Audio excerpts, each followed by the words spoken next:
John McTiernan's Die Hard pretty much redefined the modern action blockbuster when it released in 1988. Sleek, suspenseful, and thoroughly human, the film launched Bruce Willis's action career and subverted the expectation of what the stars of that genre should look like.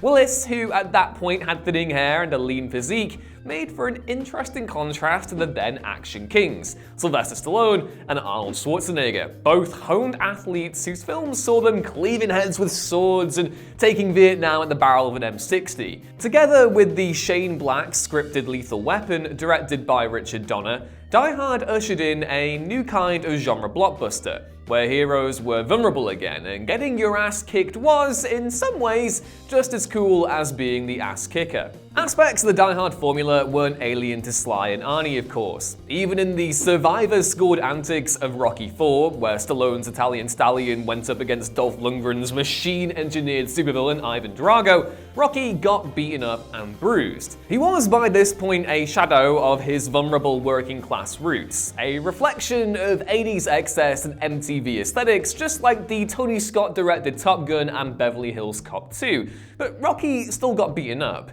He still hurt, even if he showed less battle damage than he used to. The same was true of Schwarzenegger, who in the 90s arguably illustrated a better grasp of his action trajectory and persona than his one-time rival. Predator, which released a year before Die Hard in 1987 and was also directed by McTiernan, was arguably just as subversive, assembling a group of immaculate badasses only to have them be torn apart by an alien slasher villain. Arnie's unfairly unheralded period in the early 90s reiterated his grasp on his screen and Hollywood personality, exemplified in the criminally underrated Last Action Hero, McTiernan again. This career adjustment for Schwarzenegger was defined by comedy and more light-hearted efforts, and it would take years and a governorship later until he starred in a film made in the Die Hard mold, 2013's The Last Stand, where he portrays a sheriff who battles outlaws in a small town. Now, Stallone, who suffered a greater fallow period than his rival in the 90s, wouldn't wait as long to take a stab at the Die Hard formula. However, when he did, he arguably did it best, firmly placing his own spin on the Die Hard scenario by leaning into, rather than shying away from, his athletic physique and screen persona. I am, of course, talking about Cliffhanger, which has recently just turned 30. The 1995 Jean-Claude Van Damme action A Sudden Death, Die Hard in an ice hockey stadium, and Jan de Bont's Keanu Reeves-led Speed, the two most notable. However, despite my love for the muscles from Brussels and Theodore Logan himself, the Rennie Harlin-directed Cliffhanger has always stood out as the best of the bunch. An adrenaline-fueled, vertigo-laden vehicle for Sly to flex his muscles while pivoting into an era where it wasn't enough for action heroes to win anymore. They had to have their struggles too. It's a unique, glistening gem from Stallone's most forgettable decade, sandwiched awkwardly between the nadir of "Stop or my mom will shoot" and the charming but flawed Demolition Man. As far as Die Hard copycats go, Cliffhanger hasn't been largely forgotten, but coming in an era where Stallone was on a downward trajectory and all the Die Hard sequels themselves were still really strong, it would be understandable if folks had missed it. However, those lucky enough to go see Cliffhanger, and plenty did at the time, I mean it made $255 million at the box office, will be treated to a thrilling spin on the Die Hard formula, with Stallone playing an expert mountain rescuer forced to do battle with an insidious former British intelligence officer attempting to steal from the US Treasury. The film is arguably most noteworthy for its impeccable and brutal opening, as well as for featuring the most expensive aerial stunt of all time, which involves stuntman Simon Crane moving between two planes at high altitude. Crane was reportedly paid $1 million for accomplishing the feat. But the whole package itself is great, illustrating not only the brilliance of Sly, but also director Rennie Harlin, whose other 90s action highlights include Die Hard 2 and The Long Kiss Goodnight. Honestly, if you're unconvinced, just go and watch the first Cliffhanger trailer on YouTube. It's one of the most thrilling and immaculately edited teasers of the decade, and sells the film's unique blend of adrenaline better than I ever could. Zero dialogue, it's just clips from the film cut to the sounds of Mozart's Requiem, and it looks great. Obviously, do stick around as I have some fun, mildly spoilery things to say about the film itself, but yeah, the trailer is absolutely worth watching too. So yeah, let's get into Cliffhanger. Released in 1993 after several failed attempts from Carolco Pictures, the production company behind the original Rambo trilogy, to get a new Stallone action film off the ground, including one that was billed as Die Hard in a Hurricane, Cliffhanger stars Sly as mountain ranger Gabriel Walker. We're introduced to Gabe as a happy, outgoing, and confident climber, trading banter with both his partner Jesse, played by Janine Turner, and his friends who they're going up to rescue, Hal and his girlfriend Sarah, played by Michael Rooker and Michelle Joyner respectively. However, the rescue does not go according to plan. Gabe's equipment fails while retrieving Sarah, which causes her to fall to her death. This tense and indeed ruthless introduction sets the stage perfectly for the rest of Cliffhanger's runtime.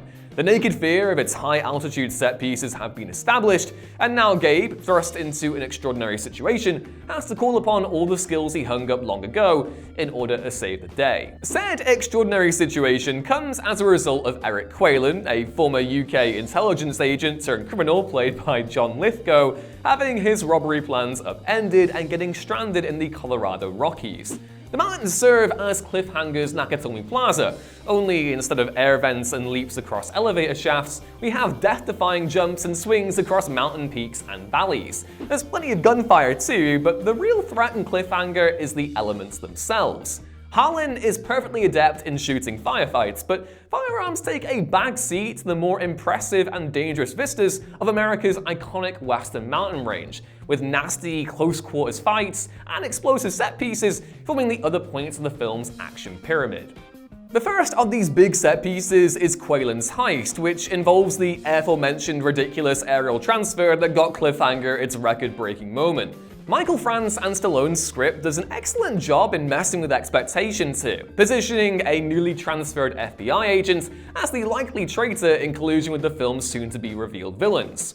However, it transpires that Travers, Rex Lynn, along with one of the pilots, are the real turncoats. After seemingly murdering everyone on board, we're treated to the great transfer scene itself, but this is then followed up by the FBI guy recovering from his wounds, getting up, and then single-handedly ruining his killer's day by firing an Uzi and causing the plane to crash land. This leads to the stolen money getting scattered across the mountains, as well as to Gabe and his old friend Hal Tucker being held at gunpoint to guide the crooks around, albeit fully aware that the moment they outlive their usefulness, they're likely to die. Much like its protagonists precariously navigate the mountaintops, a core element of Cliffhanger's success is how well it balances its unsuspecting mean streak with more traditional 80s action camp. Fights are brutal and bloody, and innocent bystanders are deliberately bumped off by Quaylen's crew. At the same time, Lithgow's performance as Quaylen lives up to every English villain stereotype in the book.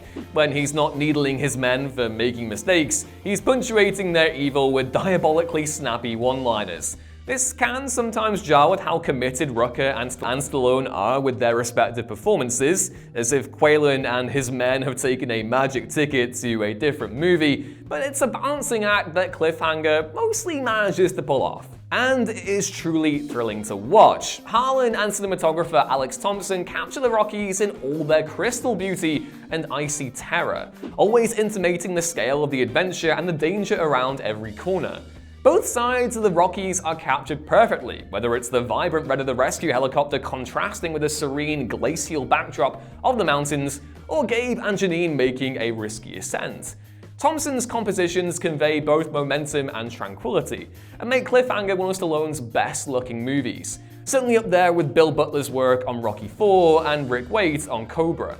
Of course, at the end of it all, integral to Cliffhanger's success is Sylvester Stallone. From his contributions to the script to his performance as Gabe, Cliffhanger works because it channels what's great about Sly in a way some of his later efforts from the 80s failed to. Part of that, I think, can be attributed to Die Hard's influence. John McClane endearing himself the way he did illustrated a galvanized demand for flawed protagonists. Rather than change tack entirely though, through Cliffhanger, Stallone channeled the strengths he developed as an action star over the previous decade, while also leading into the sorrowful undercurrent of his formative performances as Rocky and Rambo. Stallone's physicality and athleticism is just as essential as his ability to sell Gabe's trauma and triumph. This is what makes the character such a great role and Cliffhanger such a well-constructed piece of cinema. It is indebted to Die Hard in many ways, but it is, almost defiantly, a Stallone movie to the end. And there you have it. That was our video on why Cliffhanger is amazing. If you haven't watched it yet, please do go and treat yourself and experience it firsthand, because it's way better than its reputation implies. If you enjoyed watching this, then please be sure to give the video a like and subscribe and all that jazz. And also head back on over to whatculture.com, where you can find more content like this, but in the written word. Either way, I've been Ewan, thanks for watching, and I'll hopefully catch you next time. Bye!